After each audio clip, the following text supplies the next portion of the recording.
ওই দেখেন ও বাইরে দিতেছে, আল্লাহ বাইরে দিতেছে। এগুলো বাচ্চা আছে ফুটবে, এই যে এটা কিন্তু ফাটা দিচ্ছে।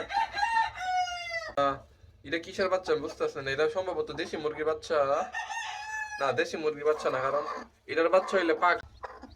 এই বাচ্চা কিন্তু ফুটে গেছে, আমি সম্ভবত আওয়াজ শুনতেছি। এই যে বাচ্চা, এই যে বাচ্চা কিন্তু ফুটে গেছে। দেখেন ওর নিচে কতগুলা ডিম। যেহেতু তুমি আর বের হতে পারবে না আজকে এখান থেকে, তোরা কিন্তু মানে বন্দি করে দিছি না মুরগিটা আসলে সুস্থ কিনা। এই যে দেখছেন দেখছেন কিভাবে লাভটা দেই। ওর শরীরে মাশাআল্লাহ এত পরিমাণ শক্তি আর অত। আসসালামু আলাইকুম, সবাই কেমন আছেন? আশা করি সবাই অনেক ভালো আছেন। অনেকদিন পরে একটা নতুন মুরগি আনলাম, এতদিন আনি নাই কারণ শীতের সময় আমি মুরগি কালেক্ট করি না। তো আমি আপনাদেরকে দেখাই, এই যে মুরগি, এই যে দেখেন।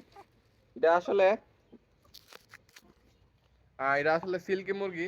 আমার যে মেলটা আছে, মেলটা তো এতদিন মানে সিঙ্গেল, ও জোড়া ছাড়া ছিল। তো এই কারণে ওর জন্য এটা আনছি জোড়া দেওয়ার জন্য। আর এটা আমি আমার একটা সাবস্ক্রাইবার থেকে এনেছি। আমি এখন এটারে জোড়া দিয়ে দিব। তো জোড়া দেওয়ার সর্বপ্রথমে আমার যে কাদাকনাথের যে মেলটা আছে, এই যে কাদাকনাথের যে মেলটা আছে এইটা, তো এইটারে আমি এখান থেকে আলাদা করতে হইব। এইটারে এই পাখির খাঁচার ভিতরে রাখতে হইব, না হলে আবার আমার যে ওই যে সিল্কির যে মেলটা আছে এটার সাথে আবার জোড়া নিতে পারবে না। তো এটাকে দৌড়ি, এটারে যখনই আমি ধরতে যাবো এটা একটা লাফ মারবো। এই যে দেখছেন দেখছেন কিভাবে লাফটা দেই, অনেক শক্তি এটা শরীরে।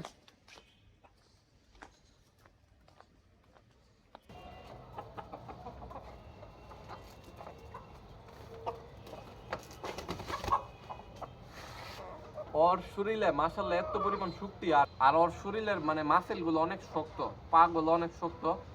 ও আমার ছাদের মধ্যে একমাত্র একটা মুরগি, যেটা মনে করেন মানে এত সাহসী একটা মুরগি। ছাদের উপর অন্য একটা নতুন মুরগিও আসতে পারে না, সাথে একটা কাকও আসতে পারে না। ও যেই আসুক ওরই অ্যাটাক করবে। হ্যাঁ, তোমার কাছে তাকিয়ে তাকিয়ে দেখা, তুমি আর বের হতে পারবে না আজকে এখান থেকে। তোরা কিন্তু মানে বন্দি করে দিছি। আর আমি ওরে ছাড়ি। আমি জানি না মুরগিটা আসলে সুস্থ কিনা, ওর মল দেখে মনে হচ্ছে না ওর মানে সুস্থ, ঠান্ডা আছে ওর কিছুটা। আর নিচের দিক দিয়ে পুরো ময়লা লেগে রয়েছে। আচ্ছা আমি ওরে ছাড়ি, আমার সিল্কিটা কই? আমার সিল্কি মেলটা কোথায়? ওই যে আমার সিল্কি মেলটা ওই যে এখানে, আমি ওর কাছে নিয়ে যাই।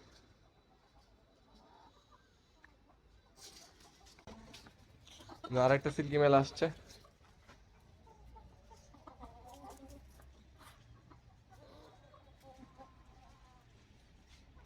এই যে ও কিন্তু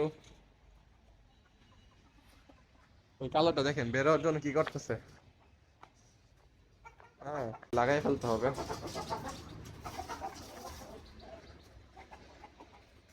সিল্কিটা কিন্তু মানে ক্রস দিতে চেষ্টা করতেছে, কিন্তু আমার যে আসল সিল্কিটা ওই দেখেন, ও বই পাইতেছে কিছুটা। ও থাকলে আশা করি জোড়া নিয়ে নিবে। ওই দেখেন ও বাইরে দিতেছে, আল্লাহ বাইরে দিতেছে। এইভাবে ছাড়া রাখলে হবে না, খাঁচার মধ্যে দিয়ে আসলে ওদের পেয়ারটা মিলাইতে হবে আগে। সিল্কি মেলটারও খাঁচাতে সাথে এটারও খাঁচাতে দুই পাশে রাখতে হবে, যেভাবে কবুতরে জোড়া দেয় আমি। মুরগিটার পশম কিন্তু অনেক সিল্কি এবং পরিষ্কার, তবে নিচে মলদারের দিক দিয়ে একটু ময়লা লেগে রয়েছে, একটু না, অনেকখানি ময়লা। আমি মুরগিটাকে কোয়ারেন্টাইনে রাখবো। আমার ভুল হয়েছে, মানে আসলে মনে নাই যে মুরগিটা এভাবে ছেড়ে দিচ্ছে ওপেনে। কোয়ারেন্টাইনে রাখা দরকার। হ্যাঁ, 2-3 দিন কোয়ারেন্টাইনে রাখা তারপরে ইয়া করতে হবে। আর সাথে সাথে ওর পাশে আরেকটা মুরগি এরকম যাতে জোড়া নিতে পারে খুব তাড়াতাড়ি। আচ্ছা আচ্ছা, তোমাকে ধরে ফেলি। হম, কবুতর রুমের চাবিটা আমার কাছে নাই, এই কারণে আমি তাকে ইটের ভিতরে রেখে দিব, আমার পাখির খাঁচার ভিতরে। প্রথমে মেলটারে বের করি। আমি দুইজন রেইয়াতে ঢুকাই ফেলেছিলাম ব্যাগের ভিতরে, ধরা যায় না এগুলারে। সমস্যা এটার ভিতরে একটু অগোছালো হয়ে রয়েছে।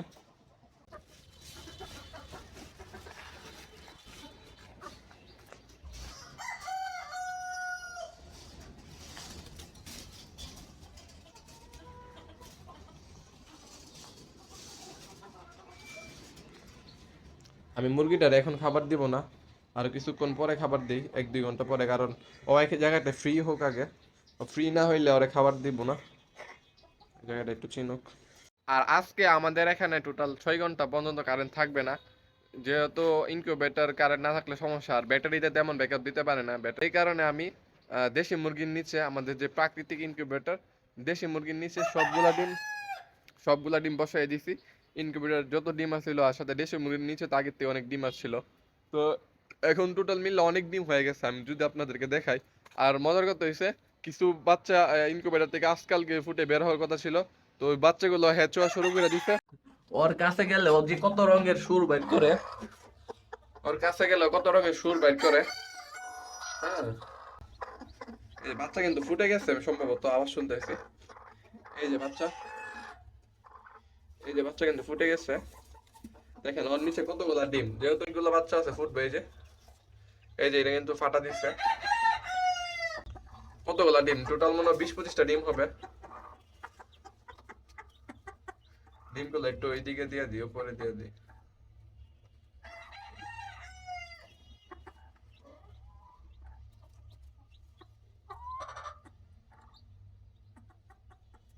আহ, 20 তারিখের ডিম কোথায় আর?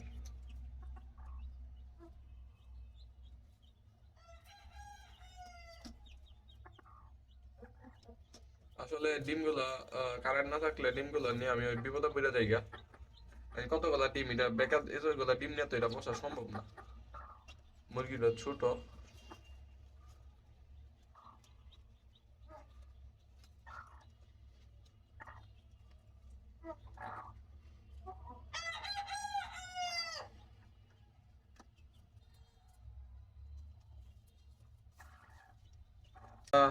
এটা কিসের বাচ্চা আমি বুঝতেছি না, এটা সম্ভবত দেশি মুরগির বাচ্চা। না, দেশি মুরগির বাচ্চা না, কারণ এটার বাচ্চা হইলে পা সাদা থাকতো, এটার পা কিন্তু কালো। তো এটা সম্ভবত আপনার ব্রাহ্মার বাচ্চা। হুম। আচ্ছা, তুমি বাচ্চাকে উম দো, তুমি বাচ্চাকে উম দো।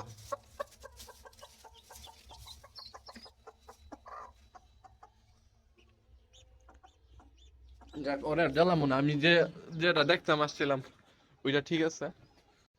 আর আজকের এতটুকু পর্যন্ত ভিডিওই, আমি আর বেশি লং ভিডিও করবো না। বিভিন্ন প্ল্যাটফর্মে আমি অনলাইন আছি, সবগুলোতে ফলো করবেন, টিকটক, ইউটিউব, ফেসবুক, ইনস্টাগ্রাম, সবগুলাতেই। টিকটকে কিন্তু আমার একটা ভিডিওতে দেখলাম যে আমি 1,80,000-এর মতো ভিউ গেছে, আরেকটাতে 40। মানে টিকটকে সবগুলো ভিডিওতে ভালো হইতেছে, সাথে ইউটিউব হইতেছে। তো আর আমার 500 সাবস্ক্রাইব হয়ে গেছে, এটার জন্য সবাইকে ধন্যবাদ। তো তাড়াতাড়ি 500 পূরণ করার জন্য, 500তে অনেক তাড়াতাড়ি পার হয়ে গেছে, 530 মনে হয়ে গেছে সম্ভবত। তো এটাই, সবাই ভালো থাকবেন, আল্লাহ হাফেজ। আর আজকে ভিডিও এখানেই।